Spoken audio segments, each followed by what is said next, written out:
Welcome to Season 3 of the Knack for Business podcast. Over 250 episodes strong, we're here to ignite your entrepreneurial spirit with fresh insights, networking gems, and creative strategies that elevate your game. Are you ready to discover what your Knack for Business truly is?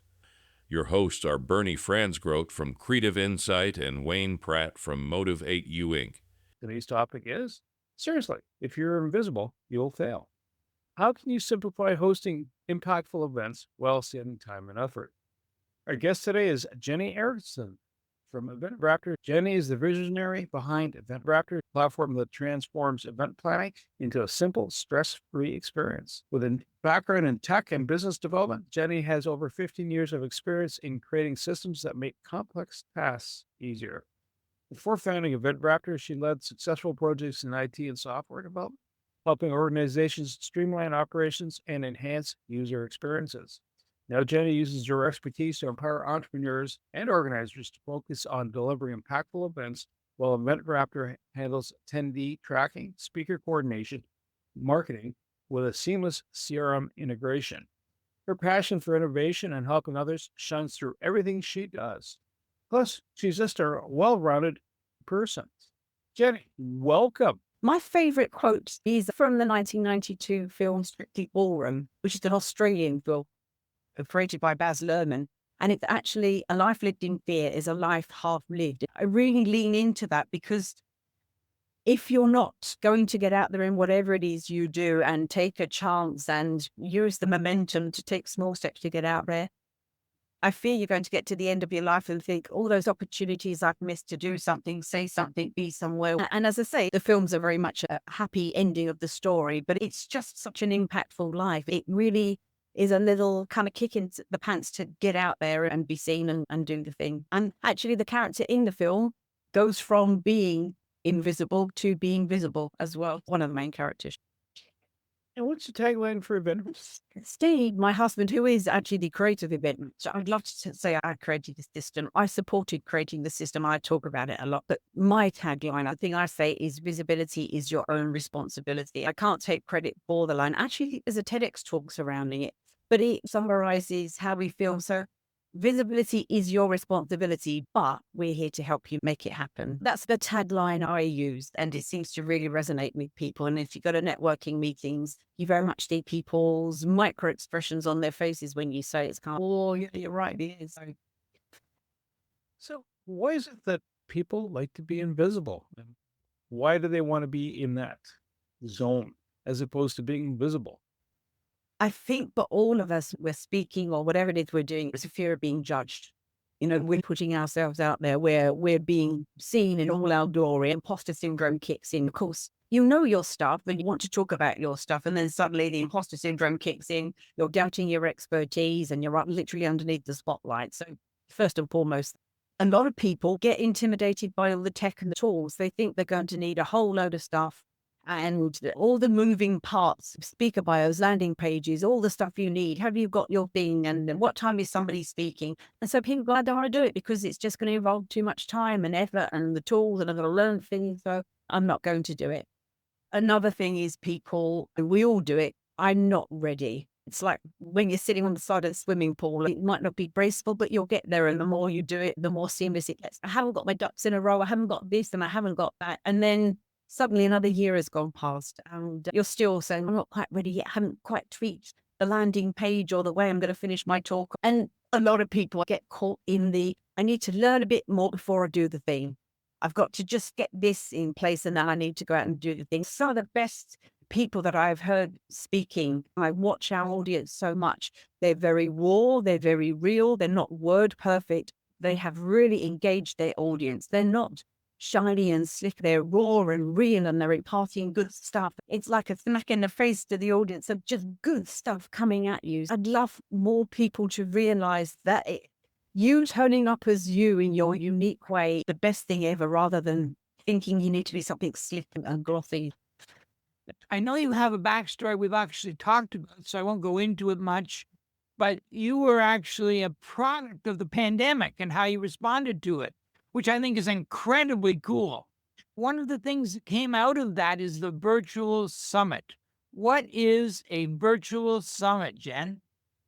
A virtual summit is an event. It can be a 1 day, 2 day, 3 day, 5 day event, bringing people together to talk about a particular topic.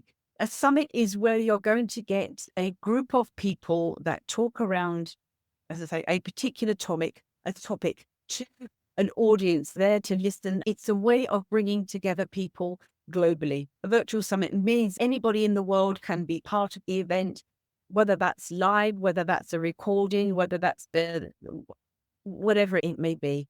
And a virtual summit is a way for people to impart great nuggets of information, to teach, to educate, to inspire people that want to learn more or be part of something. It's interesting. I heard other people talk about being fractional, the fractional CFO, the fractional revenue officer. And this is like being a fractional showcasing, but it's more than that. It's like having a ready-made virtual assistant who understands everything. And I truly appreciate that. Having been involved in setting some smaller events up, making sure you get it right the first couple of times really helps. And having a seasoned professional do that all the time.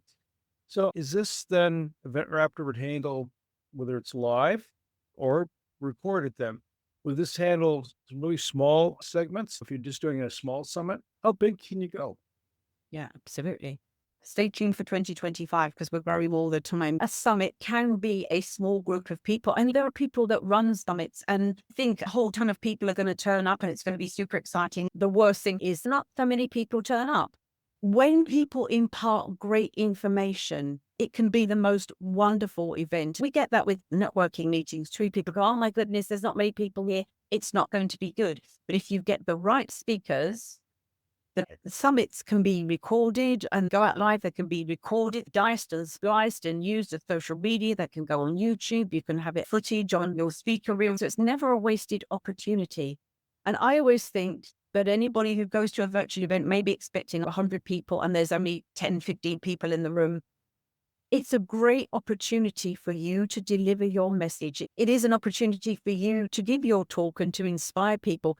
The most amazing questions might come out of that small audience. And the lovely thing about when you have attendees at an event is that when you open up the Q&A, people ask you such wonderful questions. It's all a good experience. It's never a wasted experience. Some people have a half-day summit. Some have 5-day summits and longer challenges. In a technological world where we are so blessed that we're pressing buttons and we turn up, people's attention spans are now shorter than ever. So really from the get-go, you need the right speakers in front of the right audience that are saying things that, as we Brits call, bums on seats. What is it that you talk about that keeps people sitting, leaning in, listening, taking notes? That's the most important thing, however big your event is going to be.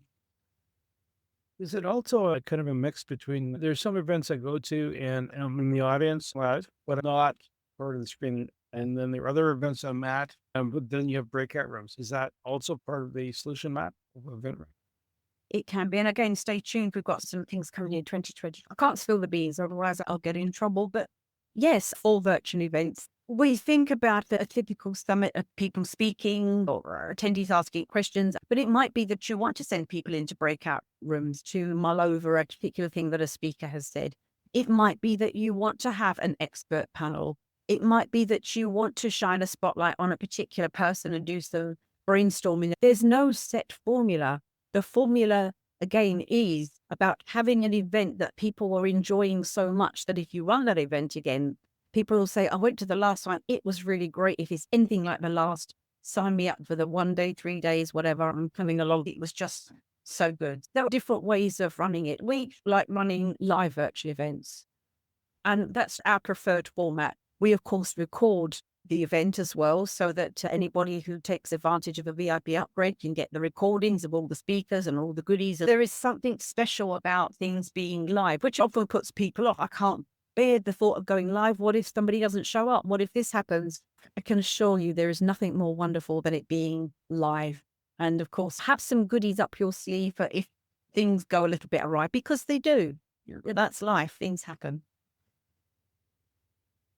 One nice thing, if someone doesn't show up, you just get the speaker before to talk slowly. There are things you can do. But we literally had a speaker that was speaking on one of our events. She crashed her car. She crashed her car on the way. She was traveling somewhere and she was going to set up in the hotel room to give her talk. En route, she actually crashed her car. This lady, she's a complete rock star. She left her husband with the car, legged it to McDonald's, back in the corner while everybody's countering, and actually spoke from McDonald's. But of course, it's important to have things in place because things happen. People get time zones wrong or their internet connectivity goes down. When you're running a virtual event, you're putting together a list of what's happening, what certain speakers at certain times. And there are people you'll see in an event that numbers go up and numbers go down or numbers remain the same, because if somebody is speaking, they often bring with them, or they have told people in their community, hey, I'm speaking on Birdie and Wayne's event. I'm speaking between 10 and 11. Come join me, come support me. It's going to be a great event. If somebody doesn't turn up, it's down to you to provide value in that time. Maybe the previous speaker can stay a bit longer.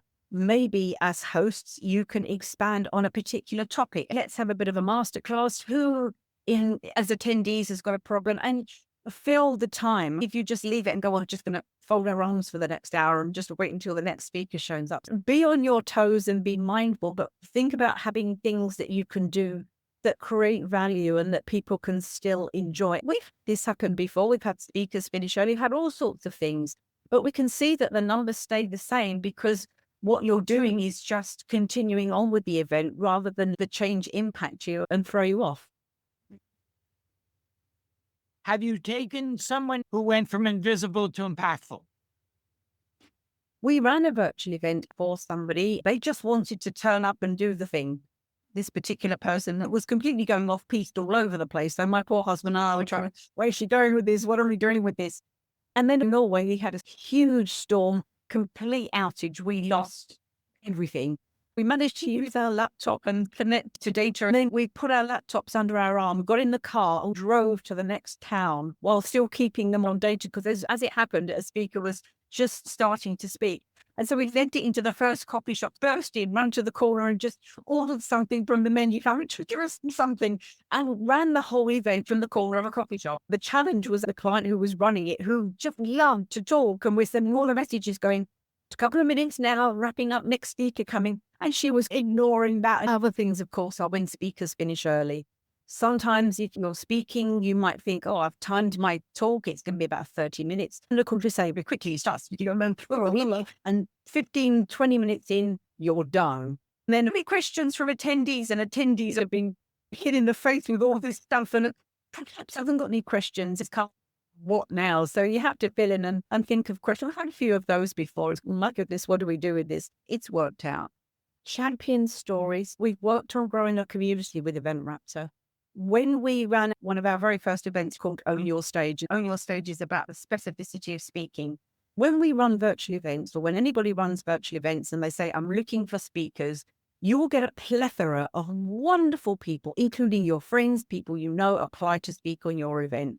And one of the worst things you feel you're doing, but it's actually a good thing, is saying, no, I love you, you're brilliant, but this is a finance summit and you talk about holistic well-being and there's no tie-in. You're going to appear at an event talking about this and it's going to be very discombobulating for the audience. You never want to give attendees a reason to leave. With our first event, Own Your Stage, it's all about the specificity of speaking. We ran the event about how to be more visible, what it looks like to have a TEDx talk, do your slides suck, all that kind of thing. And we created our own VIP gift, which was a networking meeting. And that's our Speaker Connections networking meeting. And from there, we've grown a community. In that community, having Speaker Connections, having masterclasses, we've had so many people come to us and say, I feel frustrated because I know my stuff, I'm good at my stuff, and I don't know how to do it. But there you are, a pair of introverts, one of you chattier than the other, demonstrating that I can get out there and do the thing. And if you could pay your bills with the compliments from people that say, thank you so much. You inspired me. You helped me. Something you said resonated with me. And then you see them doing the thing and you see them speaking their third, fourth, fifth summit, or they're off on a podcast. It's like a proud parent moment. We played a part in helping somebody in their 70s run their first summit. We played a part in somebody who has challenges in life, get out there and do the thing. But what's memorable for us is so many people getting out there and realizing that there's a whole world to share your message, your knowledge, your wisdom, your skills with. You've touched on several points. One is resilience or redundancy in the system. Sometimes best laid plans of mice and men, and next thing you know, you're driving through a snowstorm, parking your car in a snowbank, and just being able to shift gears. The other thing I've noticed you're talking about is the process. Obviously, if you have a topic, you don't bring another topic stream in there that doesn't jive with the audience. You're producing a show. You're the producer and gatekeeper to make sure everything runs steady for the person that's hired. Do you put a level of entertainment in there? Is that a factor? Obviously, the content's the content. If the person is, you got great content, you just have to learn how to talk better. You help them, coach them into, listen, let's jazz this up a little bit. Is there an acting session that comes into play, or they just come as you are and you roll with it? How do you shape that whole process? Is that something you do over 8 weeks? An 8-week process. I'll give you the breakdown of planning an event. When we have a call for speakers, we're looking at what people speak about.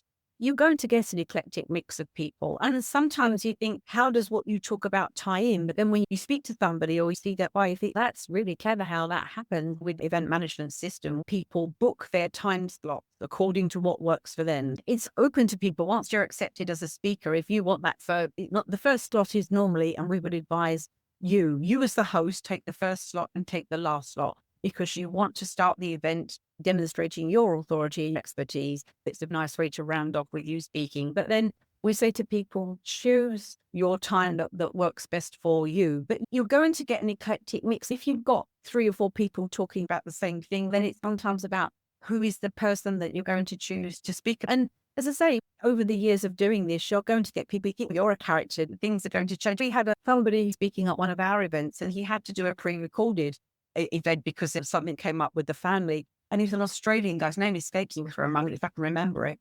So he did a recording, and it was so funny because he was a real raw Aussie, and a few kind of cursey words and expletives along the way. When you're an event host, you're always thinking about dropping things in the chat, checking for questions. I was so busy listening, and even though I knew he was pre-recorded, I could listen back. I was so enraptured and thinking, oh, yeah, forgot to put the thing. It was just refreshing for the faint-hearted, but just delightfully refreshing. And you think, when you hear the first rumblings, you think, oh, what are people going to think? But then when you look at all the little squares of people and see everybody's enjoying it, we do advise people looking at the structure of what you're talking about, starting with the end in mind and what you're talking about to inspire your audience. If you're going to speak at one of our events at EventRaptor, we always say we would love for you to share something our audience can take away. So they could leave your session with your top 3 something or others, or you come up with an impactful statement that makes people think. You tend to find that you get a healthy amount of people applying to speak that are really in their wheelhouse of expertise in alignment with what you do. The beauty of it being a global event is that they come from different countries, different points of view, and that's what makes it such a delicious mix. You mentioned it. My key point that I find bizarre is here 2 of us are in Eastern Ontario talking to a Brit who lives in Norway. What? The fact is, even just talking about it, it gives me goosebumps. I genuinely mean it. I think what we're doing right here, right now, whether it's summits or us speaking, this is a privilege. Years ago, we wrote letters to people and they wrote letters back. As a Brit, when lots of people went to Australia, Auntie Jean called in the middle of the night. You had about 10 seconds to say, hello, Auntie Jean, how are you? Because it was expensive. Before our times, we sent people off to war. We had no idea whether they were safe, what was happening. We had to rely on letters and things. Now we press a button, we can buy things online, we can connect online. How amazing is that? We should never take that for granted. It's such a privilege. The flip side is that our attention spans are less, and we need to make sure that what we're putting out there in terms of any content is compelling and makes people want to be part of it, to tune in, listen, watch, or whatever. You have a product producing summits, and that is exciting and wonderful. The other product you have might even be bigger, you have a shopping mall of speakers where people can plug in to their event all over the world that is both affordable and dynamic and showcased. It just seems so incredibly organic out of nowhere. Tell me about that.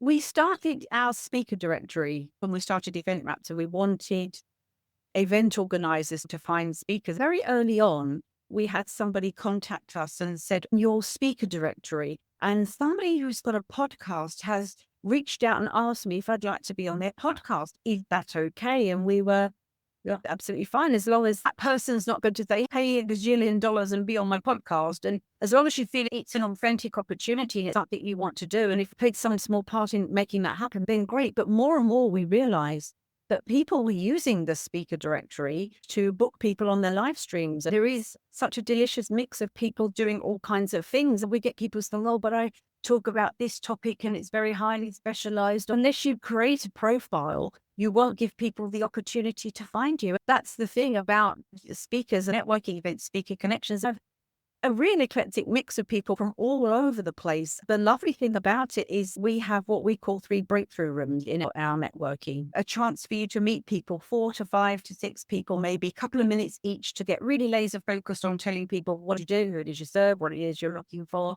After those sessions, we have a couple of quick shares before we move on to the next section. The amount of time to get people go, oh my goodness, I've just ended up with 4 or 5 amazing people that I'm going to connect with, or I'm going to do a thing afterwards and chat about this. Thank you so much. And it would be lovely for Steve and I to go, that's right. While we were putting you in rooms, we got only goes with that person.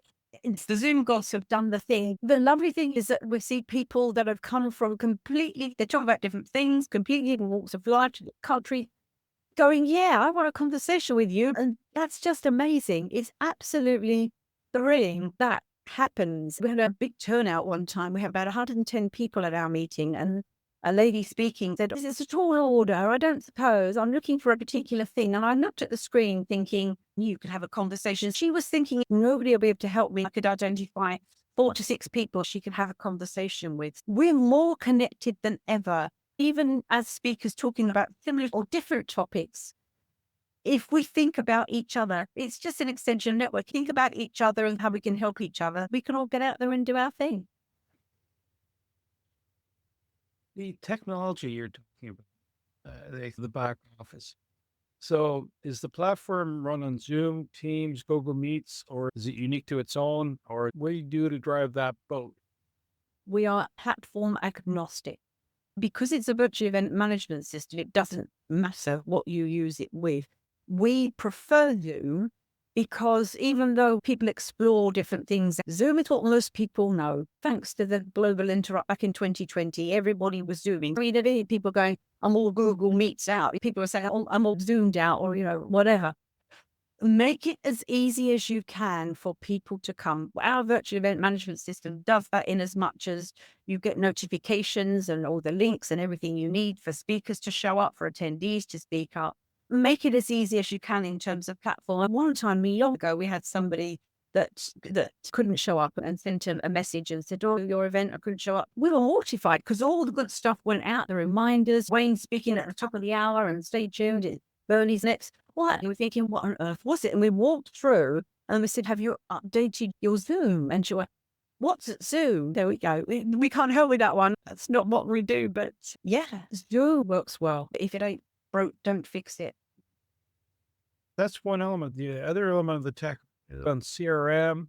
And then you also have productions. You also talked about, you have videos, recordings, depending on what the person has set up with you at the time.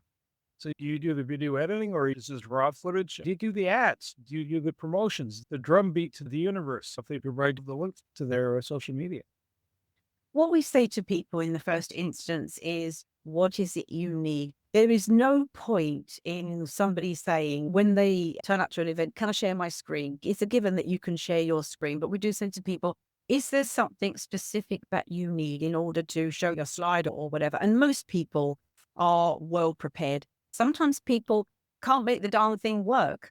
Some of the best speakers we've had is when the slides don't work and they just speak. They tell people the thing and it's just as inspiring as all the lovely slides and things that they've got sorted out. So there is that. So I'm just trying to think what your question, what is it that people need? So you obviously want people to be prepared with their presentations. So you mentioned the technology, like there's a CRM element, so you can track who's attended, et cetera. Yeah. I mean, that also would involve, if it's a paid event, capturing the funds. Do you take care of remittances that speakers are paid? Do you do the promotional piece? Yeah. You know, What we say to people is anybody who runs a virtual event on our platform or not, you have your own criteria. There's lots of chatter about this, whether somebody should pay to participate, be paid to participate, whatever that may be. But what we as EventRaptor ask people when you come and speak at our event is, first and foremost, as mentioned, please come ready to share information with people that they will find insightful, that they can use from the get-go. But also, we would like you to promote the event because it's a win-win. We, of course, promote the event. We've got a big mailing list. We've got our Facebook group. We have our events where we promote things, but we ask speakers to promote their events. Some people do and some people don't. You might want to charge a deposit and say, we would like you to at least have X amount of people signed up. We'd love a deposit from you. If you exceed that, then, here's your money back. Don't want to take people's money. We want bums on seats. That's what we're really looking for. In terms of capturing the event, yes, we video everything and then dice and splice. Sometimes people want their particular talk, or the VIP upgrade is very popular because so many people come to an event and perhaps they just come to support their person, or they think they can only stay for a while. If you've chosen great speakers, you get the, oh my goodness, I've got an appointment at 6 o'clock. I've got to pick the kids up. I didn't realize it was going to be this great. Therefore, the VIP upgrade is not only a way for somebody to have all the recordings, but also speakers give away a gift of nominal value. And the VIP gift, that could be entry to a masterclass or a one-on-one session. A VIP upgrade is a way for a host to generate revenue. So people can charge whatever they wish for VIP upgrades, $47, $97, $127. The first event we did for Own Your Stage, we had 110 people take a VIP upgrade at $47. So instantly there was revenue from the event. That first event, we generated $50,000. And one of Steve's talk, my husband's talk, is we break down and show people and demonstrate how that happened. Because you hear people talk a big game, oh, I sold this and all the thousands or whatever, but he literally shows the spreadsheet, the breakdown of how we did it. When you offer a VIP upgrade, it means that if somebody was a great speaker, and we see people leaning in and listening. Sometimes when you say there's a VIP upgrade, people go, I can just listen and be in the moment. And when Wayne talks about his 5 tips, I can play the recording and go over it again. Not only is it revenue generating, but it means people can get the event sent to them, taking out any fluff that's not necessary. So yeah, that's us. We do that. Jen, I always like to ask one off-ball question just for that shocked and horrified look in people's eyes. When this started in 2020, there was, oh, we'll be back in 6 weeks. Don't panic. Everyone wants to be in a hotel room. I really love catering, the look of a ballroom. The hybrid that I thought would come hasn't yet. The mixed event. I was wondering, why do you think that hasn't happened yet? Is it the future or not?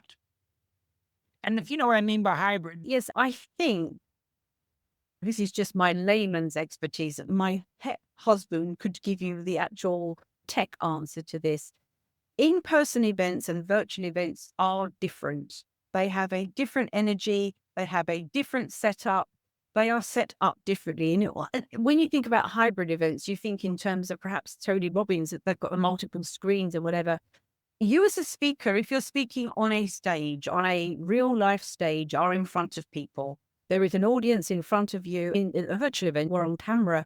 But where you might film somebody as opposed to how you might interact with a live audience, the difference. It's like when you have theatres where they work in the round. You remember there's some where you have the stage in the centre. The actor has to think about addressing everybody so everybody gets to see the show. And that's quite sophisticated and takes quite a sophisticated setup. Technology will afford that it'll be easier and easier. But I think some people just prefer one medium over the other. A virtual event, you're obviously going to be able to reach a heck of a lot of people instantaneously. He was working for a motivational speaker in the US who had big crowd-pleasing in-person events, a 3-day event. And then literally when the offer from stage was made, there was an avalanche of people running to the back of the room because they wanted the training course. And when the global interrupt happened, people were thinking, gosh, what can we expect now? She had to change her business model. She'd been used to addressing people from the main stage. What happened in her business was that many more people could come to the event, because if you think about going to an event, invariably there is some initial outlay from you to attend. So not only is it perhaps your ticket price, or even if the event is free, there are trains and boats and planes involved. The hotel, where are we eating? And often that can run to hundreds and sometimes thousands of dollars. So when somebody makes that offer from the stage, you think, it's taken all my money to get here and be part of this. So when you run a virtual event, and indeed when she ran a virtual event, it meant that many more people could come who perhaps couldn't stay away from home for 3 days because there were children involved or responsibilities. It also meant that people that couldn't travel to the country because of monetary restrictions or visa rules couldn't come. It became an online global event. She made many more dollars because many more people came. We were in a place where there was an uncertain future, and many more people thought, I don't want to go back to a corporate cubicle. I think I'd like to be a coach. So many more people bought into products and services in the community, but also felt part of the community because everybody was in the same boat. Everybody was joining remotely. There's a lot to be said for it if you want to reach a global audience. It's a complete privilege. But when you run an event and say to people in the chat, where are you from? You'll get things like Ontario, Los Angeles, Budapest. And then you'll get somebody that has come from such a remote place. You look and you think, my goodness, how brilliant that you touched somebody in one of the far-flung parts of the world that perhaps would never get on a train or a plane and come and see you in real life. I love the virtual event. I love that we can reach so many more people. When people were speaking at in-person events and thinking that what I'm talking about, I'm just really reaching the audience in my country, how wonderful is it that what we talk about resonates with so many people? The things we talk about are not just Canadian, Norwegian, UK-centric. They impact us all over the world. Jen, Yes. how long does it take from someone going, I have an epiphany, I want to do an event? Depending on the size of the event, a couple thousand people to a couple hundred people to 10 people, mastermind, whatever the case, in the intention of what is the broadcast? Is it record and then push, or live and record? How much lead time should they map out for getting squared up and set up with you and then launching? Because those are two pieces, right? Especially if the person coming to the event. And how much time should they sort out for that and then launch? How much runway do you need? You can take the fly by the seat of your pants route that my husband took when we first wanted to run a virtual event. EventRaptor was actually created by my husband, who's an automations guy, who wanted to run a virtual event, realized there were lots of moving parts, couldn't be doing with it. By the time we'd run our second event, people were saying, how did you do the thing? Because it was really easy. And that's how EventRaptor came about. So we have an 8-week formula. It's not set in stone, but you can do it in 8 weeks. Week 1 to 2, define your topic and your target audience. What's your summit going to be about? Who are the people that are going to benefit from the summit? So work out a title, work out what it's going to look like, work out how many days you want for this, 1 day, 2 days, 3 days, whatever. Week 3 to 4, invite speakers and create your offer. So you'll be reaching out to people, whether that's via our speaker directory or LinkedIn or however you reach out to people. So we always say to people, start with the end in mind. Otherwise, a summit just becomes a nice place that people hang out for 3 days. You buy the t-shirt or program or whatever. What is it you're wanting to lead people to? What is it your offer? With certain events, you certainly don't want lots of speakers always going, buy my stuff, this is me. But you're giving people an opportunity to have a lead magnet or a gift that maybe invites a conversation with a call. But for you as the host, what is your offer? So what is it you're wanting people to think about, to be part of your community or perhaps purchase your services? Week 5, set up your event platform and registration. Obviously, that's where EventRaptor comes in. Week 6, create promotional materials and coordinate with speakers. So what's your swipe copy? What's the stuff that you're going to be asking speakers to give out? For example, when we have people speaking at events, we give them a swipe copy. This is the stuff you can use on your social media platform, adding your own bits and pieces. This is the skeleton of the information you need, and you can embellish it and change it a little as you wish. We're going to, in week 7, ask people to register for the event and ask speakers to promote. You are looking for speakers to play their part because it is a commitment. If somebody's not only bringing their people along, they're going to be speaking in front of your audience and other people that are brought along. Your obligation is to promote the event, tell people you're speaking at the event, and tell people not only are you speaking, but it is a great event. And if you're somebody who wants to know more about money, the menopause, whatever it may be, then do your thing and promote. And then week 8, final preparations, tech checks, going through the thing, checking whether people need anything special. EventRaptor handles all the tech setup, so that's why it's so easy. The reason the system was created is that people could be autonomous. So even you can add your information, for example, and it might be, oh, I want to add something else. Well, you can do that yourself. That's what the system is there for. So that's thereabouts 8 weeks, and it's definitely feasible. We definitely have plenty of people in our community that do that. Jen, I'm excited. I bought a time machine and I'm sending you back to April 1990. Piece of advice would you give you, knowing what you walked through, that could have made things easier or more painless? April 1990. I hadn't met Steve Eriksen by then, so that was, we could move swiftly on to 92. I'm talking the pandemic. I apologize. Back in 1980, what were you doing and what were you thinking? I was working out. My husband would love to think that my life started when I met him. That is the romantic thing. When the pandemic started, we were already in the virtual world. I'm actually a voiceover. At that time, I had already narrated for over 70 countries. I had a process in place where somebody in Malta could send me a text and I could record it in my studio and send it out and hear my voice all over the place. I think it's still in a very posh list in Dubai. People in the voiceover industry were thinking, my goodness, we're out of a job. In the good old days, people in voiceover used to go to the studio. And of course they do. In Hollywood, they still do. That alone made people rethink voiceover. They're thinking, why do we need to rent studios? And people have home studios. I was already doing that. And Steve was working remotely for an American company here in Norway. And what we realized, or what we already knew, was that people could work remotely quite easily. But for a lot of people, they had no idea how to have their business online as well as offline. And that's true for networking too. A gazillion years ago, I went to networking meetings, which was my worst nightmare, balancing the cup and can't hold your business card, show Susan where the toilets are. I'm also at that kind of thing. A lot of people had no idea how that might look. To actually be ahead of the curve was very nice to be able to say to people, don't panic, this is okay. We've just got to help you figure out how you can talk about your business online. In fact, so many people, when we were told you can all go out in the world again and do your thing, a lot of people going before, not doing that. This has changed the trajectory of my business. Why would I do that? Or people are going, I can do both now. I can be in person, I can be online. When people come to our networking event, if you are looking for a speaker for your online event in a town hall in Ontario, ask, because somebody might know somebody that could tell you. We say to people, be online, be in person, do both. What do I wish I'd known? I think every day, every week, I'm learning more and more about how people reach people. And if I had an idea, it would be good for people to be out there. I had no idea of the magnitude of it. When we talk about the 6 degrees of separation, now less than 2.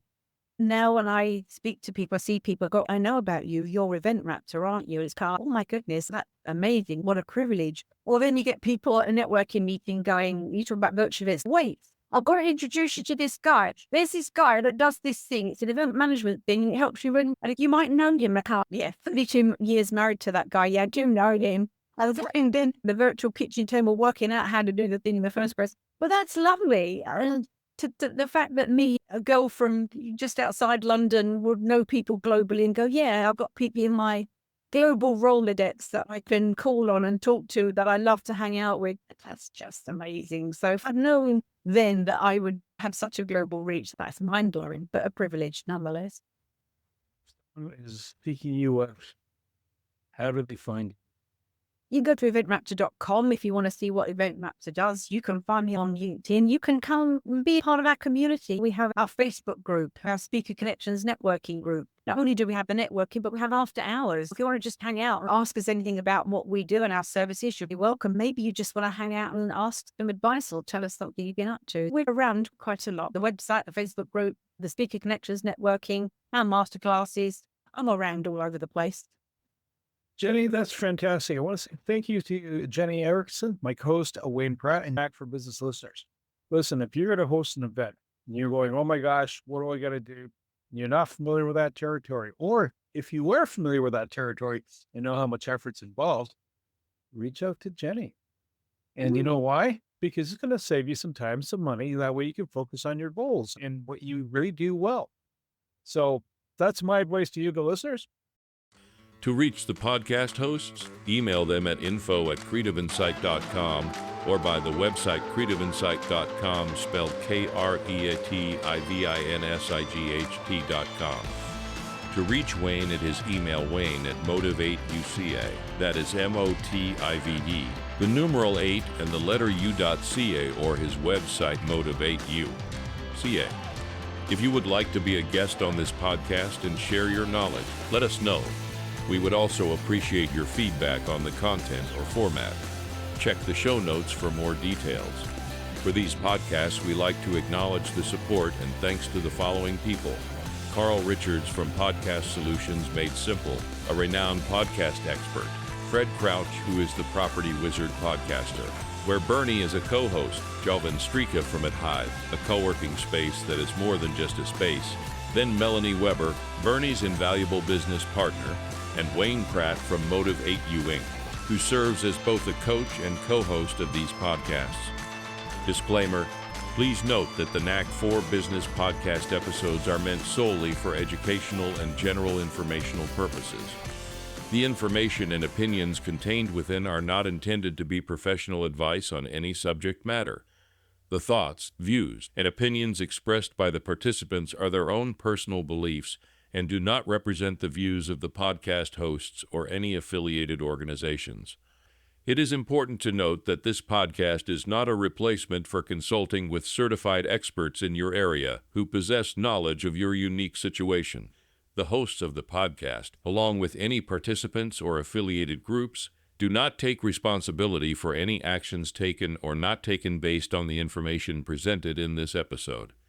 It is highly recommended that individuals seek guidance from their own personal advisors in fields such as accounting, law, or other pertinent areas prior to undertaking any actions or making decisions that may impact their financial, legal, or other aspects of life.